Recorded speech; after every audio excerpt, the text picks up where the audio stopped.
começa no espírito, depois ela vai transparecendo e inundando e transbordando na nossa alma e no nosso corpo. Então o nosso espírito é essa parte mais profunda do nosso ser, que vem de Deus, mas que ao mesmo tempo que é o canal de comunicação direta com Deus, também está interrompida essa comunicação, enquanto nós não temos uma aliança com Deus por causa da nossa natureza pecaminosa. Quando nós entendemos isso, lá em João capítulo 3, se você quiser abrir comigo, o Evangelho de João capítulo 3, Nicodemos é um fariseu que se desperta a entender algo espiritual através dos ensinamentos de Jesus. Ele fala, é muito importante compreender que Jesus, ele tem que ter vindo da parte de Deus. Ele diz para Jesus, não tem como o Senhor não ter vindo da parte de Deus por aquilo que tem feito, por aquilo que tem falado. Então ele marca ali um momento com Jesus e ele começa a fazer algumas perguntas. E Jesus explica para esse homem que já entendia tanto da palavra de Deus, mas que estava vivendo uma vida morta espiritualmente. Então é possível a gente entender bastante da Bíblia, é possível a gente frequentar a igreja e estar vivendo uma vida morta espiritualmente. Jesus vem e fala para Nicodemos então em João 3,5, respondeu Jesus, digo a verdade, ninguém pode entrar no reino de Deus se não nascer da água e do Espírito. E esse Espírito aqui é letra maiúscula. Qual Espírito é esse? O Espírito Santo, o Espírito de Deus. Então nós temos que nascer a partir do Espírito Santo, a partir da presença disponível de Deus a nós. Nós temos que ser mergulhados nisso, nós temos que ser envoltos, e isso vem através da fé no Senhor Jesus. Mas no versículo 6 tem uma verdade interessante, que ele diz assim, o que nasce da carne é carne. Então, quando nós nascemos fisicamente, lá do ventre materno, nós nascemos e somos constituídos como carne, como corpo, como um ser tangível, físico, visível. Mas Jesus está dizendo, e aquele que nasce do Espírito, com letra maiúscula, é Espírito, com letra minúscula. Então agora existe um nascimento, existe uma nova realidade no nosso Espírito. E esse nosso Espírito que recebe essa vida de Deus, quando nós cremos em Jesus, ele precisa ser preservado puro, ele precisa ser conservado próximo de Deus, essa aliança precisa ser mantida, esse Espírito nosso precisa estar irrepreensível na presença de Deus, precisa estar conectado com Deus. E nós passamos por tantos desafios ao longo do nosso dia, nas crises que nós enfrentamos, nos problemas que chegam até nós, no desânimo, na falta de fé, nas tentações, em tantas áreas da nossa vida, que existe um esforço de cada um de nós em preservar o nosso espírito puro, preservar o nosso espírito conectado com Deus, preservar o nosso espírito irrepreensível. E não é um dia, não é um mês, não é um ano. A Bíblia fala, é até a vinda do nosso Senhor Jesus. Quando nós aprendemos isso, há um esforço, mas esse esforço, eu já te digo de antemão, ele é pela fé. E a fé é um atributo que vem de Deus. Lá em Romanos 12:3, a palavra de Deus declara que o Senhor deu a cada um de nós uma medida de fé.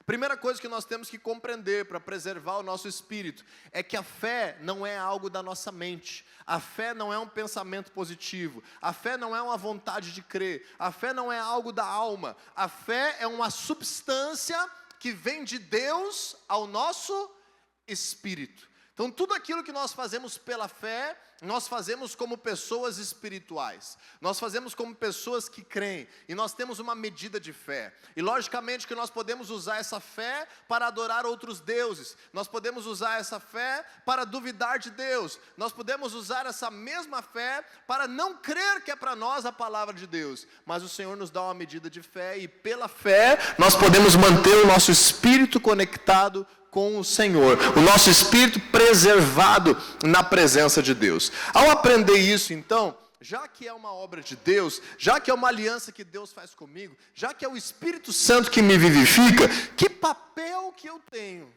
em manter o meu espírito puro?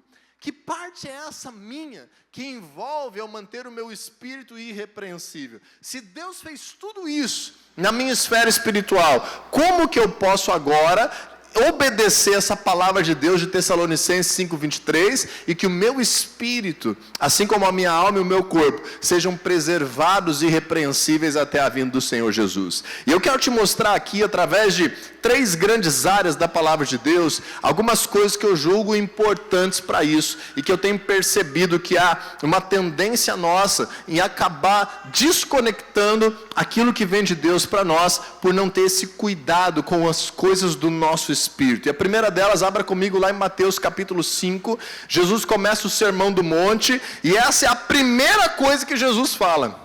Mateus capítulo 5, versículo 3. Se você for ver o Sermão do Monte, Jesus fala sobre coisas da alma, sobre coisas do corpo, sobre alimentação, sobre casamento, sobre sexualidade. Jesus fala sobre ofensas, sobre tantas coisas no Sermão do Monte, mas a primeira coisa que Jesus fala tem a ver com o nosso espírito. Em Mateus capítulo 5, versículo 3, Jesus diz assim, no Sermão do Monte: bem-aventurados os pobres em espírito. Em outra tradução, os pobres de espírito. Em outra versão da palavra de Deus em português, os humildes de espírito, pois deles é o reino dos céus. Então Jesus está falando aqui, a primeira coisa dentro dessa pregação, desse ensino aos seus discípulos, tem a ver com um cuidado com o nosso espírito. E por muito tempo eu lia esse texto, e nós já lemos esse texto no nosso plano de leitura agora nesse ano. Se você não está, inclusive, esteja engajado em ler a Bíblia, porque isso é uma ferramenta, vamos falar daqui a pouquinho,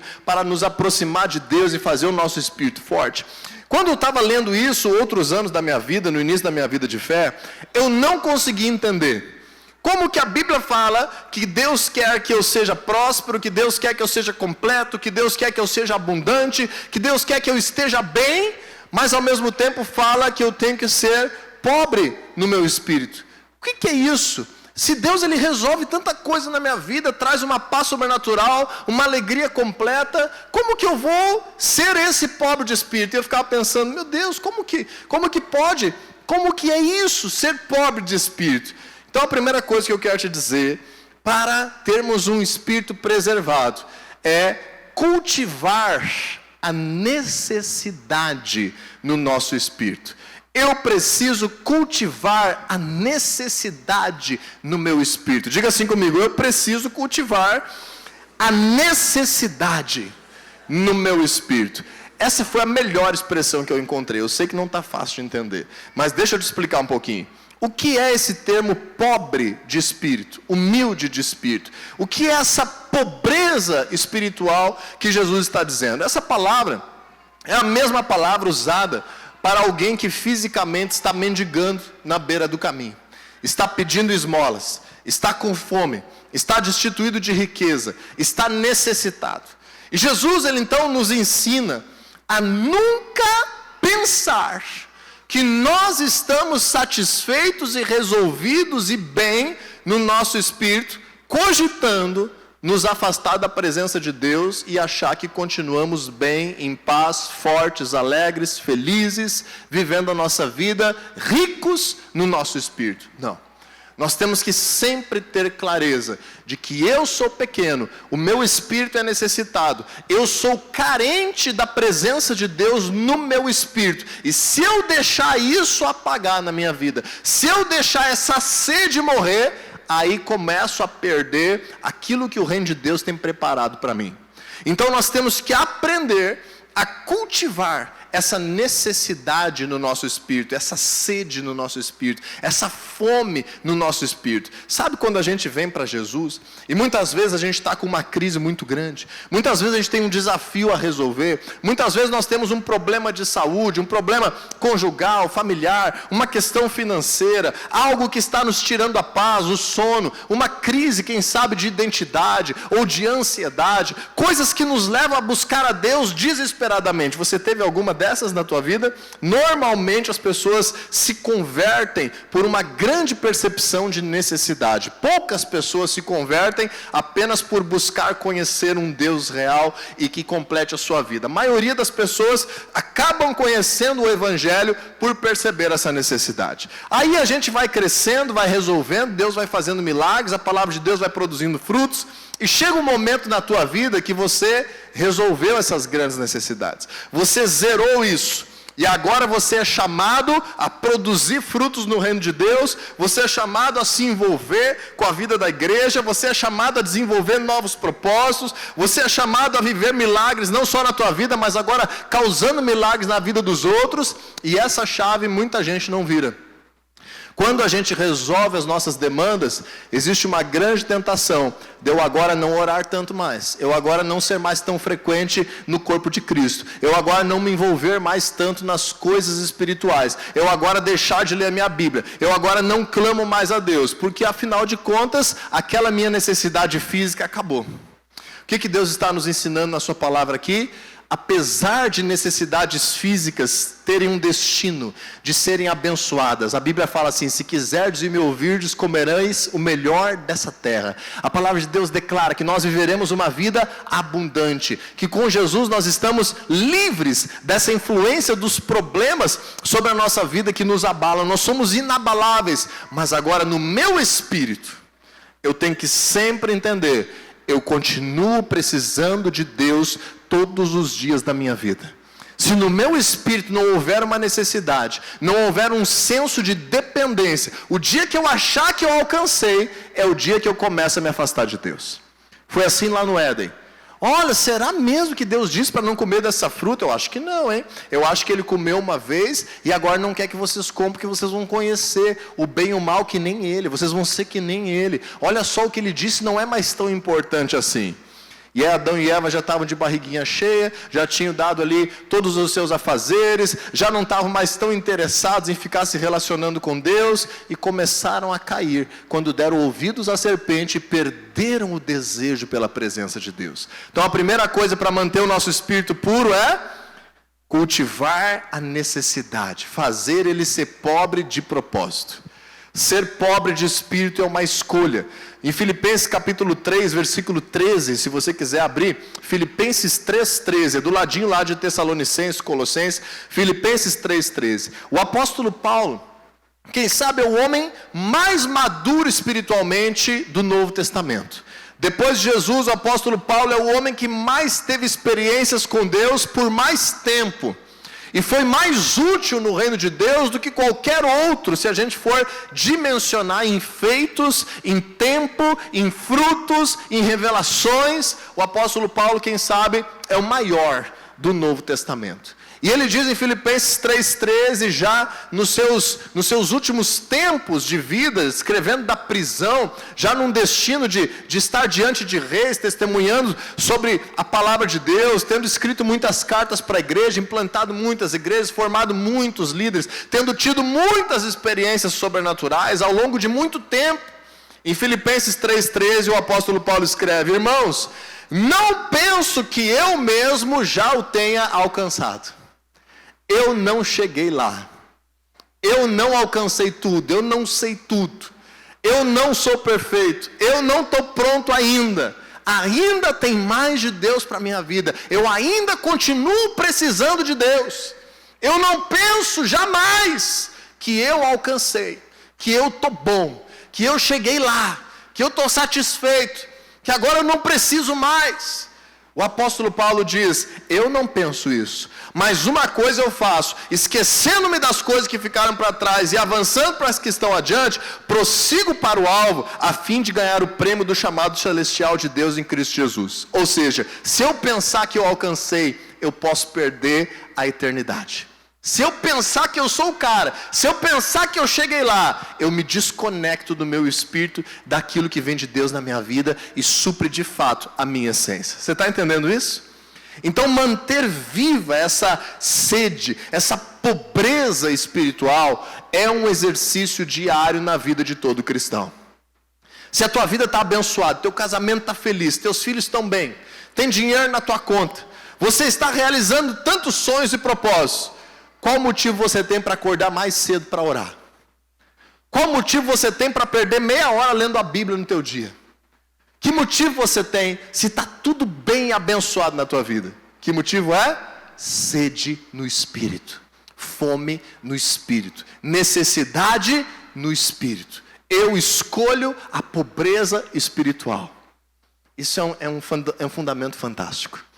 O profeta Amós nos diz em Amós 8:11: estão chegando os dias, declara o Senhor o soberano, em que enviarei fome a toda essa terra, não fome de comida nem sede de água, mas fome e sede de ouvir as palavras do Senhor. Eu quero essa fome e essa sede. Eu quero ser essa pessoa sedenta, insaciável pela presença de Deus. Nos anos 2000 houve uma banda que trouxe um novo mover de Deus para o Brasil, chamada Diante do Trono. E uma das canções que ficaram famosas em uma das suas gravações era a música chamada Insaciável. Dizia: sou insaciável, apaixonado por ti, Jesus, desesperadamente te quero mais e mais. Olha que canção linda. A nossa fome, a nossa sede no nosso espírito. Segunda coisa que a gente precisa, falando em fome e sede do Espírito, para preservar o nosso espírito puro, santo e irrepreensível, diga assim comigo: eu preciso praticar a devoção. Praticar a devoção é a forma de nós estarmos sempre cultivando essa necessidade e recebendo alimento, recebendo provisão, recebendo agora a presença de Deus crescente, mortificando a nossa carne, vencendo tentações, abrindo os olhos com o pecado, lutando as lutas espirituais. Praticar a devoção é importantíssimo. Senão a gente vai dizer: eu estou cultivando a necessidade, eu me faço pobre de espírito, mas eu nunca estou me alimentando, vou morrer igual. Eu tenho que cultivar a necessidade, mas agora buscar esse alimento. Então um problema é quando eu acho que eu estou de barriga cheia, o outro problema é quando eu tenho fome, mas não busco alimento. Então agora praticar a devoção é a forma que nós temos de causar essa provisão, esse sustento espiritual nas nossas vidas. E quando eu falo de devoção, o que vem à tua mente? Quando eu falo de devoção, é relacionamento com Deus. A palavra bíblica também para piedade, é relação com Deus. E uma palavra que talvez traduza melhor isso na nossa linguagem atual é a adoração. Só que a adoração a gente muitas vezes canaliza ela somente para coisas que eu ofereço a Deus através de canções. E realmente, Deus ensina na sua palavra que Ele deseja ser adorado através de canções. Mas o Senhor também deseja ser adorado através de muitas outras coisas. Ele tem que ser o Deus da nossa vida. E se Ele é o Deus da nossa vida, Ele está sendo constantemente adorado. Em 1 Coríntios capítulo 10, versículo 31, diz: quer comam, quer bebam, quer façam qualquer outra coisa, façam tudo para a glória de Deus. Então adorar a Deus significa eu me mover sempre tendo em mente que o Deus da Bíblia, aquele que tem uma aliança comigo, por meio da obra de Jesus, que eu creio lá na cruz do Calvário, o seu Espírito está comigo, e a minha vida é uma vida que o adora. 2 Coríntios capítulo 5, versículo 9 diz: em tudo temos o propósito de lhe agradar. Paulo fala, não é agora o que eu quero que eu faço, não sou mais eu quem vivo, Gálatas 2:20, Cristo vive em mim. Cristo vive em mim, eu agora quero estar junto com Ele lá na cruz, Ele vive em mim. Quando nós aprendemos isso, a prática da adoração e da devoção, ela passa por canções, ela passa por oração, ela passa por leitura bíblica, ela passa por jejum, ela passa por bons testemunhos, ela passa por eu cuidar das minhas palavras, as minhas intenções, os meus pensamentos, o meu jeito de ser, de agir, porque a minha vida é uma vida devota a Deus. Você quer o símbolo disso na nossa cultura? É um símbolo só na vestimenta, mas é um símbolo na nossa cultura. Você já viu alguma pessoa que se veste de forma religiosa? Às vezes você passa na rua por alguém que se veste de forma religiosa. Quem sabe alguém que pratica o islamismo, quem sabe alguém que fez um voto no convento, quem sabe uma vez que alguém que fez um voto no monastério, mas você passa por aquela pessoa e diz, olha, aquela é uma pessoa devota. Essa é uma pessoa devota. Quem sabe ela está carregando um símbolo, ela está vestindo uma roupa diferente, ela é uma pessoa devota. Eu quero que Deus olhe para mim e me veja vivendo e diga, olha, esse é um homem devoto. É alguém que está preocupado comigo. É alguém que está querendo dedicar a sua vida para mim. E quando a gente faz isso, o nosso espírito é nutrido. Então o nosso espírito é nutrido quando eu estou o tempo todo preocupado em agradar a Deus na minha vida.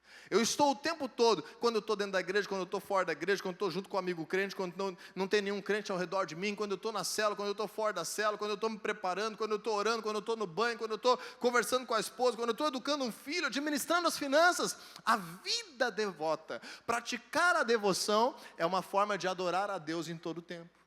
Mas Deus também deseja que nós tenhamos dentro desse tempo, um tempo específico para Ele.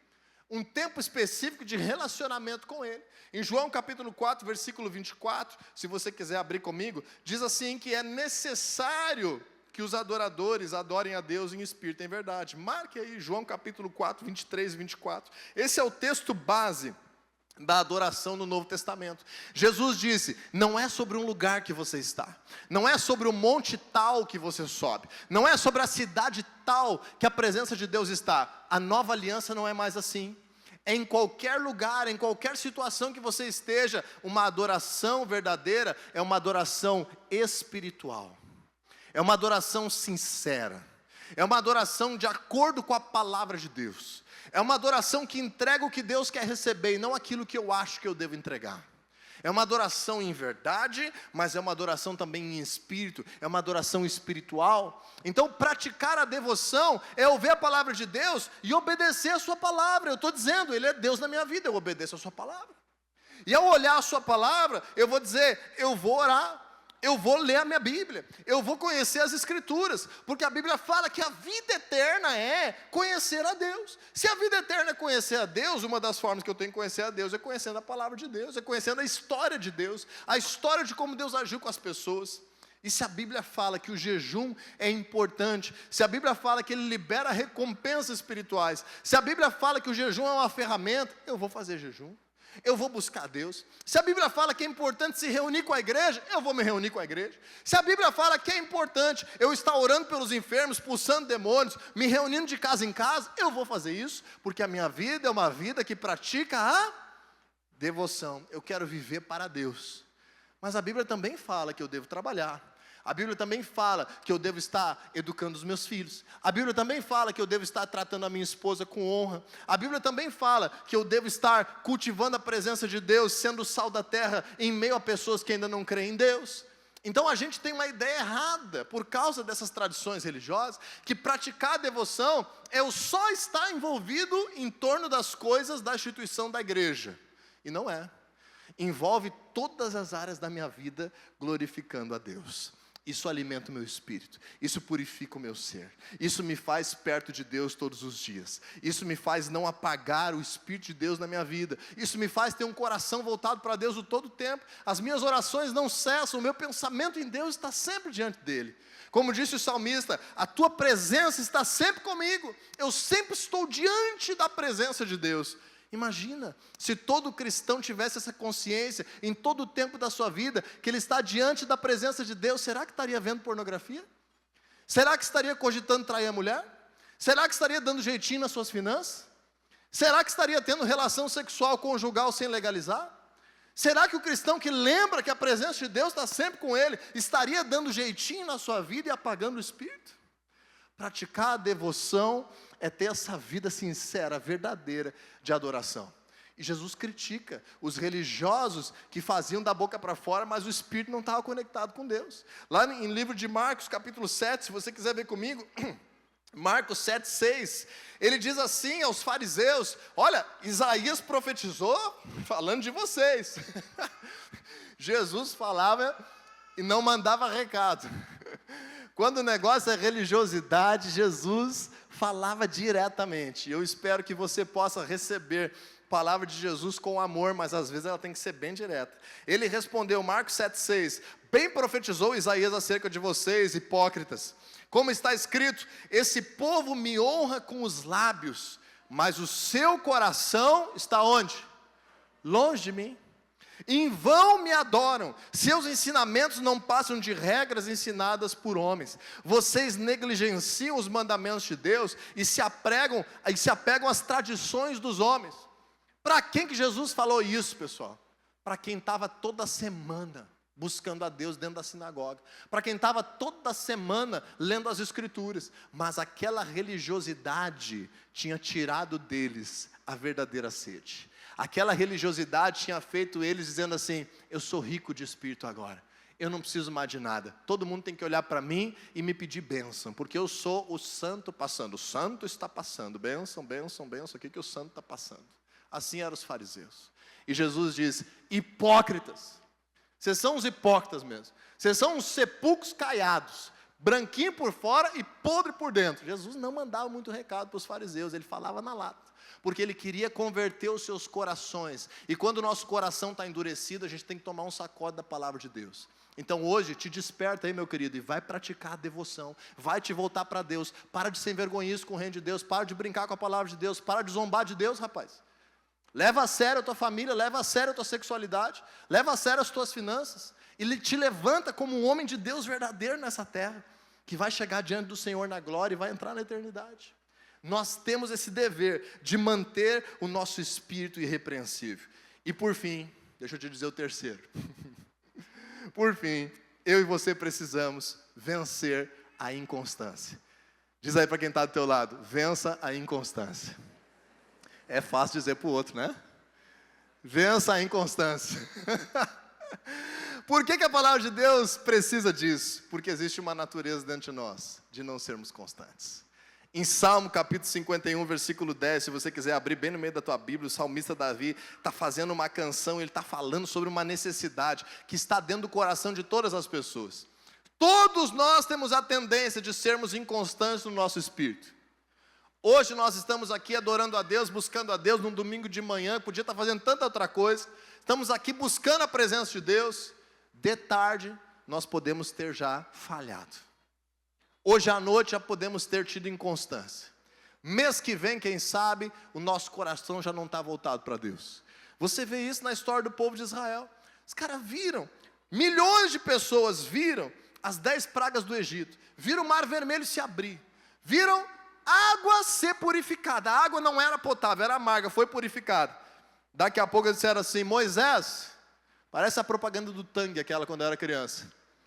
O menino está com sede e não temos laranjas, Alfred. Parece que era assim. Deus tem que fazer tudo que eu quero na hora que eu quero. E eles disseram assim: Moisés, a gente está com fome. Agora nós queremos voltar para o Egito. A gente quer ser escravo de novo, porque lá tinha cebola e alho todo dia para nós comer. Meu Deus do céu. Inconstância espiritual. Deus diz assim: Moisés, esse povo já me tirou a paciência. Eles me puseram à prova mais de 10 vezes. Eu não vou mais. E aí Moisés arriscou o pelo e disse assim: Deus, se tu não for mais, eu também não vou. E me risca do teu livro. Meu Deus, Moisés arriscou, hein? Já pensou se Deus dissesse? É para já. Mas graças a Deus Moisés conhecia o coração de Deus. E Deus disse: tá bom, Moisés, eu vou de novo, vou dar mais uma chance. Porque nós temos a tendência de ter o espírito instável, inconstante. Então em Salmo 51, 10 diz assim: cria em mim um coração puro, ó Deus, e renova dentro de mim um espírito estável. Em outra tradução diz inabalável. Você quer um espírito estável, inabalável? Ore sobre isso. Peça a Deus isso. Busque mais de Deus isso. Porque se a gente não buscar, Ele vai se abalar. Cria, Deus, em mim um coração puro e renova hoje em mim um espírito estável. Renova a minha fé, Senhor. Renova os meus propósitos. Renova os meus projetos na Tua palavra. Me dá um espírito estável na Tua presença. Quando o salmista diz isso, ele está dizendo que é uma necessidade para todos nós. Então, na nossa luta espiritual, o diabo ele vai atuar. E o diabo não tira férias. É verão, mas o diabo não está na praia. Ou está também, mas aqui também. Então, quando nós entendemos isso, é pelo pecado, é pela tentação, é pela frieza, é pela incredulidade, é pelo desânimo. É daqui a pouco uma palavra mais forte como essa que eu estou pregando hoje a ti, que daí fica uma ofensa, e daí já não sei o quê. O diabo, ele vem para nos separar de Deus. Para nos separar de Deus. O propósito do pecado com as trevas é nos separar de Deus. E o pecado é a única coisa que pode nos separar de Deus. A única coisa. Mas a incredulidade também é pecado. Deixar de crer também é pecado. o desânimo, a frieza espiritual também é pecado, também nos separam de Deus. Então, quando a gente aprende isso, o grande desafio é não deixar de crer no Senhor. É difícil continuar crendo no Senhor quando está tudo bem, e é difícil continuar crendo no Senhor quando está tudo mal. Sempre é um desafio continuar crendo e vencer a inconstância. Se o nosso espírito for instável, o que a gente faz na nossa caminhada com Deus? A gente constrói e desconstrói, constrói e desconstrói. Dá 2 passos para frente, constrói, está tudo bem, amanhã a gente desconstrói. O que acontece? A gente ganha unção, perde unção, ganha autoridade, perde autoridade. Quando alguém tem um espírito instável, avança e retrocede, cultiva e arranca fora a semente que cultivou. Sem querer, querendo faz isso. A gente cresce e decresce. A gente dá um passo para frente e um passo para trás. E aí a nossa vida vai passando e as coisas não vão acontecendo. Lá em Tiago capítulo 1 diz assim: peça sem duvidar, pois aquele que duvida é semelhante à onda do mar, levada e agitada pelo vento. Eu não quero ser crente ondinha. O crente que vai e volta, a vida toda lá, nunca chega. Sempre é como uma onda do mar. O que a Bíblia fala? Esse é aquele que duvida. Esse é aquele que perdeu a fé. Esse é aquele que crê, mas amanhã duvida, amanhã não crê. Ele fala hoje, amanhã ele fala o contrário. Quando a Bíblia fala isso, no versículo 7, Tiago 1, não pense tal pessoa que receberá alguma coisa do Senhor, pois tem a mente dividida e é instável em tudo que faz. Então, se você e eu quisermos preservar o nosso espírito puro, olhar para nós daqui a 50 anos, daqui a 50 anos nós vamos estar vivos ou não? Sim ou não? Claro, a nossa vida é eterna. Daqui a 1000 anos nós vamos estar vivos.